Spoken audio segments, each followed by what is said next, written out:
CBN Mobilidade Urbana, com Manuel Paiva.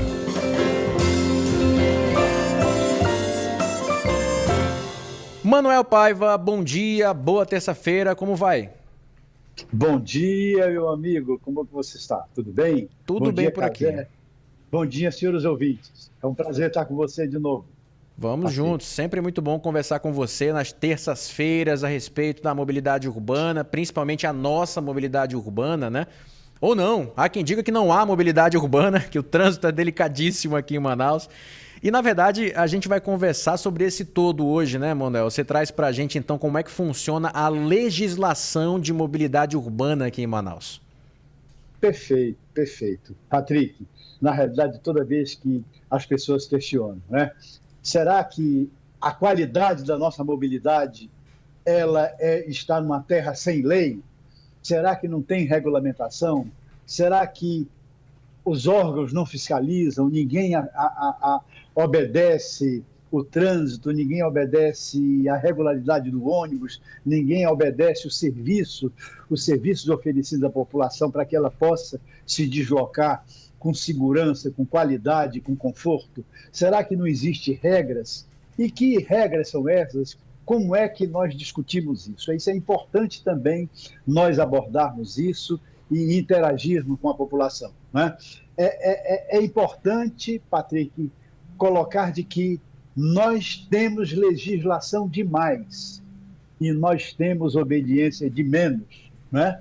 Por isso que nós classificamos que muitas vezes a qualidade, a resposta a essas regras estabelecidas, elas às vezes não chegam na ponta, não chegam para o usuário. Por exemplo, Patrick, o Código de Trânsito Brasileiro, né, eu diria, o guarda-chuva da mobilidade, né? Porque ele trata da circulação de veículos, de pedestres, a movimentação das cidades, seja ela uma metrópole, seja ela uma rodovia, seja ela uma cidade pequena, né? Ele é o guarda-chuva de tudo. Depois vem aquilo que cabe ao município, porque com a nova Constituição, né, coube aos municípios ele legislar, ele ser responsável, ele ser o diretamente indutor e organizador de toda a movimentação nas sedes municipais, né? E aí veio a obrigação da lei orgânica do município, onde ela trata o guarda-chuva de toda a legislação que cabe ao município ordenar o deslocamento das pessoas, o crescimento da cidade, né, os serviços oferecidos, a movimentação da cidade, né, a autorização, os serviços que nós oferecemos e nós recebemos do comércio, do órgão público, enfim, de todo um sistema que tem nas cidades, né? Logo após, paralelamente com a mesma importância também, os planos diretores, os códigos de obras, os códigos de postura, a lei de uso de ocupação. Porque, Patrick, não existe qualidade na mobilidade se não existir aquilo que os alemães já começaram a praticar no início do século XX, que é o planejamento urbano, de como eu vou ocupar a minha cidade, como é que eu vou pensar a minha cidade, como é que eu vou construir a minha cidade, como ela vai crescer, como é que eu vou conviver com o crescimento populacional, com a expansão das cidades, desse espaço que é da população, que são ocupados por pessoas. E aí, os planos diretores, eles traçam exatamente isso.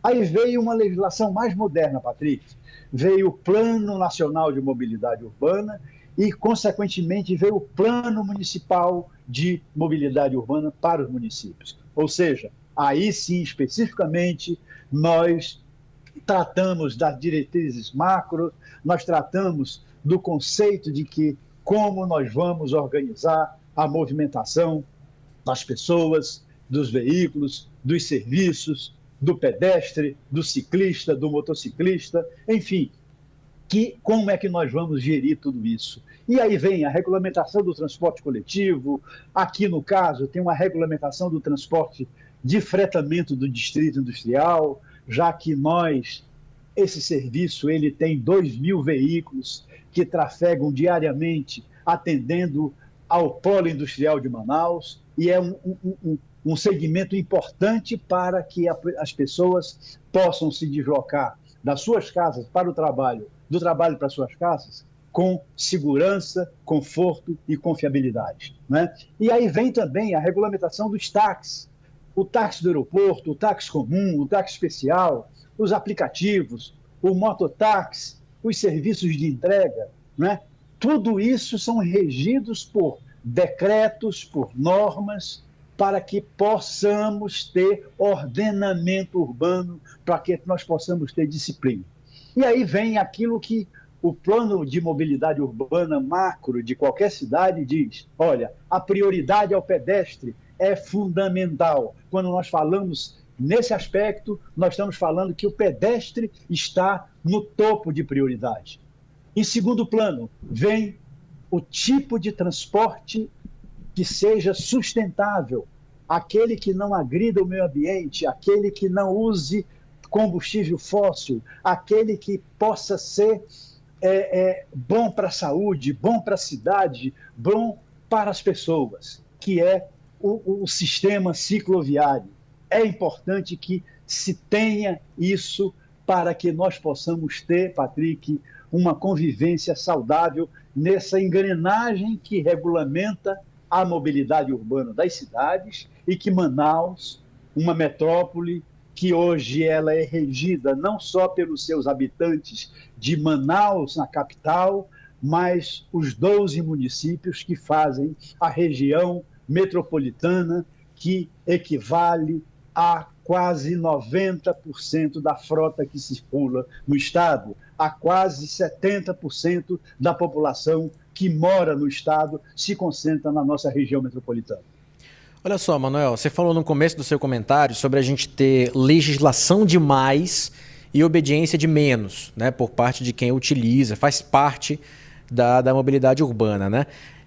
Bom, na minha concepção, se a gente fala que a obediência é de menos, é porque temos fiscalização de menos também, né? E aí a gente tem o comentário do Agberto, nosso ouvinte, mandou aqui no nosso WhatsApp, dizendo que existem vários fatores da nossa dificuldade de nosso trânsito, mas penso que o que mais importa, o mais importante e necessário é a omissão do órgão fiscalizador e orientador. Só se fala em multas.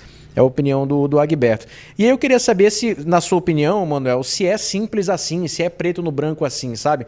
Eu não diria que a culpa, obviamente, é a falta do órgão fiscalizador. A culpa é das pessoas que não respeitam as leis. Mas na falta de respeito, a fiscalização deveria se fazer presente para forçar essa pessoa a ter o respeito, já que não tem a educação no trânsito, né? Você acha que é simples assim, Manuel?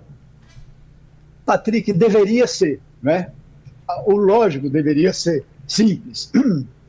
Se houvesse um comportamento da população como um todo, como usuária, um comportamento menos agressivo, mais coletivo, mais solidário, mais participativo e mais respeitoso às regras que são estabelecidas. Olha, as regras são estabelecidas pelos nossos representantes na Câmara Federal, na Assembleia Legislativa, né, e nas câmaras municipais, né?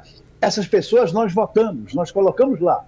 Eles votam essa legislação. Olha, então se tem alguém que nós tenhamos que cobrar inicialmente é do legislador, né? Ele coloca em votação as regras que são para a utilização do sistema viário, etc. Concordamos sim que em países onde culturalmente mais antigos que a gente, que já passaram por grandes dificuldades, que sabem preservar a sua história, sabem preservar o seu patrimônio histórico, sabem preservar e cultuar uma ocupação ordenada, uma ocupação saudável, uma ocupação para o futuro das suas cidades, né? Nos dão exemplos de que é possível, sim, conviver com o passado e convivendo com a modernidade, né? Eu tenho convicção, Patrick, que o processo de educação, o processo de interação, ele é o caminho mais correto que todo mundo seguiu em todo mundo, que foi o processo educacional, o processo de conscientização, o processo de participação, o processo de que efetivamente nós temos que ter esse consenso de participação. Mas que, paralelamente a isso, nós diríamos que tem que existir um processo de fiscalização, monitoramento, acompanhamento, para que as partes, tanto aquele usuário que é o usuário cativo da mobilidade, como a autoridade responsável nas suas esferas, ela possa cumprir aquilo que o legislador colocou nas nossas leis, nas nossas normas, nos nossos decretos, né? E que, na realidade, tornam o comportamento humano das pessoas, o comportamento humano que muitas vezes num condomínio, numa vila de casas, numa estância, numa rua pequena, na rua do meu bairro, né? Às vezes é complicado eu conviver com o meu vizinho, com o vizinho da frente, com o que está morando acima ou abaixo, aonde eu moro, né? A convivência social. Sempre, historicamente, nós tivemos muito problema em qualquer lugar, essa convivência. Você imagina nós sendo os detentores das máquinas nas ruas, nas vielas, né? Onde a gente disputa o espaço com o usuário, com a pessoa de baixa mobilidade, com o deficiente, com a mulher grávida, com o pedestre que está andando na rua e que ele às vezes não tem aonde andar, com aquele usuário que é desrespeitado diariamente no transporte coletivo, aquele usuário que não tem um local para fazer o embarque e desembarque quando chega em Manaus pelo Rio, quando ele não tem um terminal hidroviário aceitável, quando ele não pode sair com conforto, quando ele não pode caminhar com segurança. Então, todo esse complexo faz com que a mobilidade ela se torne, sim, um comportamento coletivo e que necessite, sim, de um monitoramento e fiscalização. Manuel, você falou também no seu comentário que o pedestre ele é prioridade, né? E quando a gente analisa, por exemplo, o Código de Trânsito Brasileiro, a gente vê que os pedestres têm realmente, ou deveriam ter, prioridade sobre os veículos, porque são os mais vulneráveis, né, em caso de algum tipo de acidente, por exemplo. E quando a gente pensa nisso, a gente lembra logo da faixa, por exemplo, a gente tem que parar para o pedestre atravessar e tudo mais. Mas não é só faixa, né? O pedestre tem que ter condições de trafegar na cidade em segurança. E aí a gente já falou aqui em outras oportunidades da ausência de calçadas, por exemplo, ou da presença delas, mas de forma totalmente irregular, né? E aí, assim, você acha que Manaus, o trânsito de Manaus, a mobilidade de Manaus, passa essa visão de que o pedestre é prioridade por aqui, ou a gente está longe do ideal, Manuel? Infelizmente, Patrick, nós somos pedestres quando pedestres, e nós não podemos esquecer, diante de nós sermos condutores, antes de nós sermos usuários dos sistemas de transporte, seja que modal for, inicialmente nós somos pedestres, né? Nós somos relegados, sim, à terceira ou quarta categoria. As cidades, Manaus não é uma cidade para as pessoas. Manaus é uma cidade nociva, agressiva para as pessoas. Patrick, infelizmente, nós temos um preconceito de dizer que só quem caminha é gente pobre, só quem anda na rua é gente pobre. Só quem anda na rua é o desempregado. Não, né? A gente compara, Patrick, a gente analisa. Essa semana passou um documentário sobre Brasília. Como Lúcio Costa, ele concebeu as superquadras, aquelas cidades exemplos de moradia coletiva de Brasília. E todo mundo sempre disse, Brasília é uma cidade do automóvel. Não, Brasília é o exemplo de convivência para as pessoas, onde a gente pode ir de um bloco para o outro, sair da área residencial, ir para a área comercial, ir para a área de serviços, ir para os templos, ir para a escola, ir para os serviços, ir para o trabalho, você caminhando entre as quadras de uma maneira agradável, segura, menos agressiva, acessível e, acima de tudo, com acessibilidade universal e inclusiva.